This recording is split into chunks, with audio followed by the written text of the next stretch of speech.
오늘 본문 7절에서 16절은 교회를 세우는 다양한 은사에 대해서도 기록해 주고 있습니다.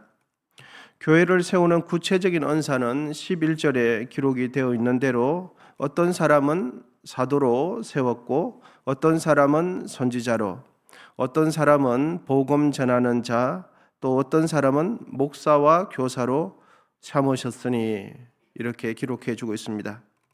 사도는 예수님의 선택을 받아 권위를 위임받고 예수님의 부활을 목격한 12명의 사도와 또한 바울, 또 예수님의 형제 야고보 정도가 사도가 됩니다.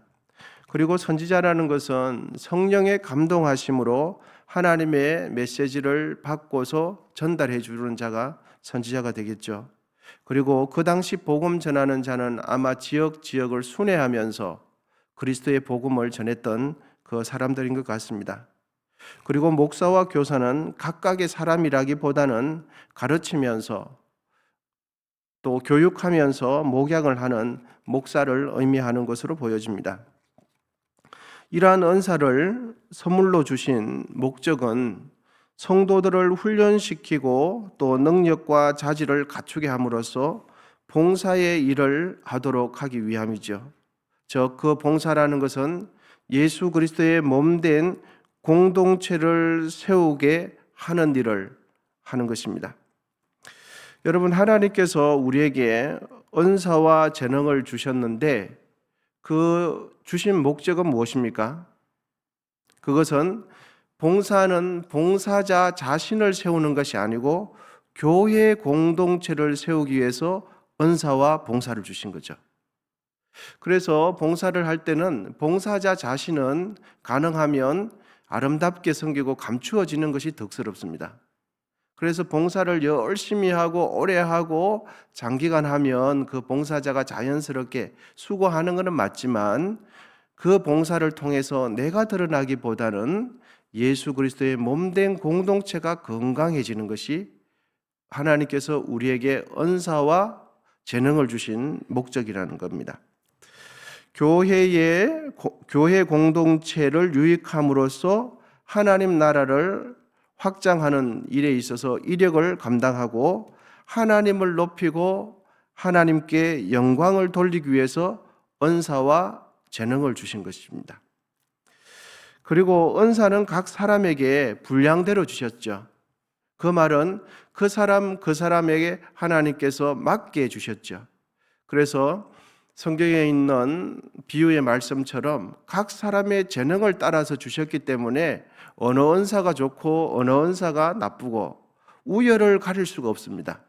은사는 하나님께서 주신 것이므로 각자 분량에 주셨다고 하는 것을 믿고 그 은사를 주신 것에 충성하는 것이 중요합니다.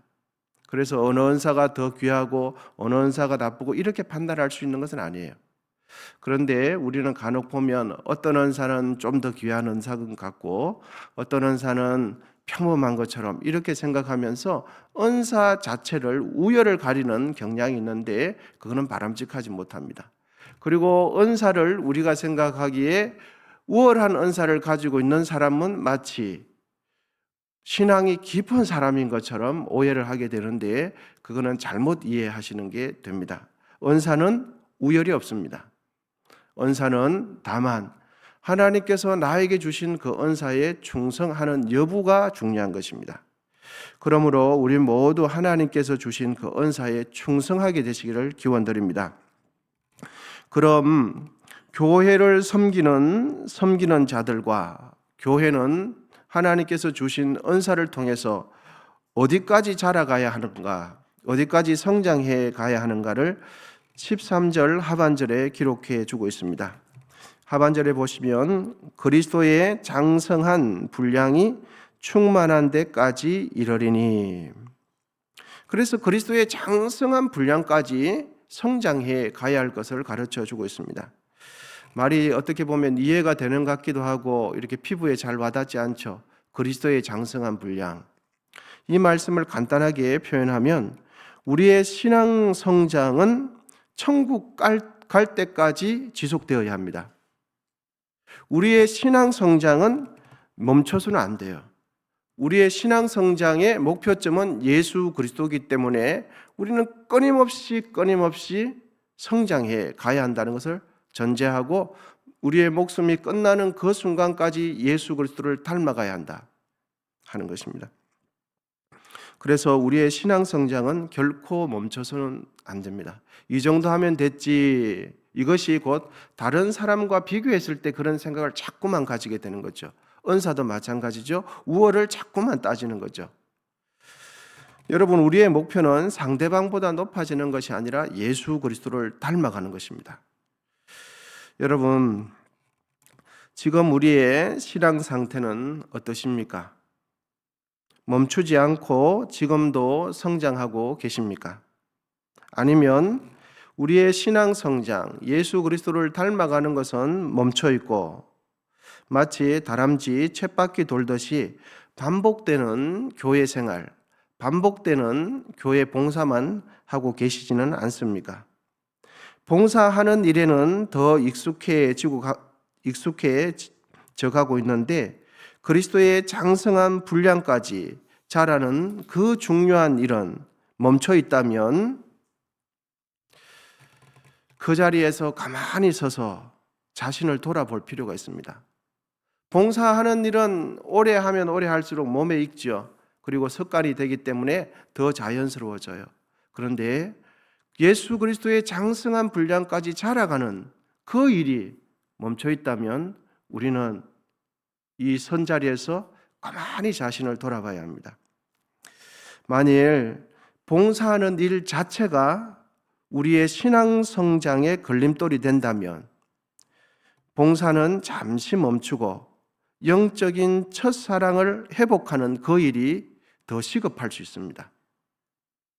하나님을 향한 사랑과 감사와 감격이 어떤 일 때문에 그리고 어디서 잃어버렸는지 확인하고 첫사랑을 회복하고 난 뒤에 영적인 재정비가 끝나고 난 뒤에 다시 봉사하는 것도 좋은 선택일 수 있습니다. 왜냐하면 우리의 신앙생활의 궁극적인 목적은 내가 가진 달란트를 가지고 봉사하는 것이, 일하는 것이, 사역하는 것이 우리의 신앙의 궁극적인 목적이 아니기 때문이죠. 우리의 궁극적인 목적은 예수 그리스도를 닮아가는 것입니다. 내면에서부터, 생각에서부터, 마음의 삶의 방식에서부터 예수 그리스도를 닮아가는 거죠. 그리고 예수 그리스도를 그 닮아가는 것이 너무너무 기쁘고 그래서 주의 교회에 내가 할 수 있는 것을 봉사를 하게 되는 거죠. 그런데 좀 전에도 말씀드렸지만 봉사하는 것이 혹 나의 신앙생활에 걸림돌이 되어지거나 신앙 성장을 멈추겠다면 잠시 서서 나의 첫사랑이 어디서 잃어버렸는지 그것을 되찾고 다시금 열심히 봉사하는 것도 나쁜 선택이 아니라는 것이죠. 여러분, 우리 모두 예수 그리스도의 장성한 분량까지 자라가게 되시기를 축복합니다. 예수 그리스도의 장성한 분량까지 자라가기 위해서는 그럼 어떻게 해야 하는가? 아는 것과 믿는 것에 하나가 되어야 한다. 아는 것과 믿는 것이 하나가 되어서 온전한 신앙을 이루어야 한다는 것을 가르쳐주고 있는데요. 13절 상반절입니다. 우리 상반절만 같이 한번 읽어보시겠습니다. 시작. 우리가 다 하나님의 아들을 믿는 것과 아는 일에 하나가 되어 온전한 사람을 이루어. 아는 것과 믿는 것. 그리스도를 안다는 것은 하나님과 관련된 성경과 관련된 지식, 교회 생활과 관련된 정보를 아는 것을 통해서 하나님을 안다라고 말하지 않고 예수 그리스도의 인격적인 교제, 살아있는 관계성 속에서 하나님을 경험하고 예수 그리스도를 사랑하게 되는 것을 하나님을 안다라고 말하는 거죠. 그러니까 교회는 그리스도를 아는 지식으로 오늘도 자라가야 할 줄 믿습니다. 오늘도 예수 그리스도를 알아가는 그 일을 우리는 힘써야 되는 거죠. 성도는 믿는 것과 또 지식으로 하나 되기 위해서 철저하게 하나님의 말씀으로 무장하고 그리스도의 몸된 교회를 세워나가야 합니다. 그러므로 예수 그리스도를 아는 것과 믿는 것에 하나가 되므로 예수 그리스도를 그리스도의 장성한 분량까지 사명감을 가지고 자라가야 되는 거죠. 과거에 했던 경험에 머물지 말고 현재에 안주하지도 마시고 오늘 이 하루도 사명감을 가지고 예수님을 추구하고 갈망하면서 마른 사슴이 시냇물을 찾듯이 주님을 찾아야 합니다. 그것이 그렇게 할 때만이 주님을 닮아가게 되고 주님을 배워가게 되고 예수 그리스도의 장성한 분량까지 자라가는 일에 우리는 현재도 살아가고 있는 것이 됩니다. 여러분, 하나님께서 우리 각자에게 어떤 은사, 어떤 재능을 주셨습니까?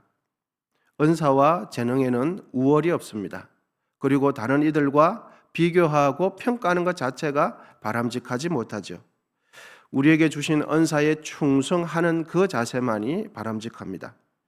예수 그리스도를 닮아가는 본질적인 일과 함께 하나님께서 우리에게 주신 은사와 재능으로 감사한 마음으로, 감격하는 마음으로, 섬기는 것 자체가 기뻐하는 마음으로 겸손히 교회를 열심히 섬기게 되시기를 축복합니다. 은사와 재능을 주신 목적은 나를 세움이 아닙니다. 주의 몸된 공동체를 세우는 것이죠. 그러면 여러분, 우리는 지금 오늘 말씀을 통해서 나는 지금 어떤 자세로 봉사하고 있는지를 돌아볼 수 있게 되었습니다. 여러분, 우리는 어떻게 교회를 섬기고 있습니까? 봉사하는 일을 꾸준히 해오면서 봉사하는 일을 익숙하게 잘 해내고 있는지 우리 자신을 돌아보게 해주고 있습니다. 여러분, 주의 몸된 교회를 기쁨과 즐거움 가운데 잘 섬기게 되시기를 축복합니다. 기도하시겠습니다. 하나님 아버지, 오늘도 감사합니다. 주의 말씀 함께 나누고 이제 기도하기를 원합니다. 우리가 기도할 때에 하늘문을 열어주시고 또한 이 시간도 하나님 앞에 기도하기 위하여 나오시면서 정성껏 애물 드린 손길 한 분 한 분 가운데 은혜를 베풀어 주시옵소서. 추운 날씨 가운데 은성에 속한 가정들과 또 권속들 가운데 직장들 가운데 함께하여 주시고 이 나라와 민족 가운데 은혜를 베풀어 주시옵소서. 또 오는 주일은 척사대가 있는데 온 성도님들이 함께 모여서 기쁨으로 교제하며 성도 간의 아름다운 일들이 일어날 수 있도록 도와주시옵소서. 이제는 우리 주 예수 그리스도의 은혜와 하나님 아버지의 담없는 사랑과 성령의 교통하심이 감사와 기쁨으로 주의 몸된 교회를 세우는 사명을 감당하는 삶을 살기로 다짐하는 우리 모두 위에 이제로부터 영원히 함께 하시기를 간절히 축원하옵나이다. 아멘. 이제 주여 세 번 부르시고 계속해서 기도하겠습니다.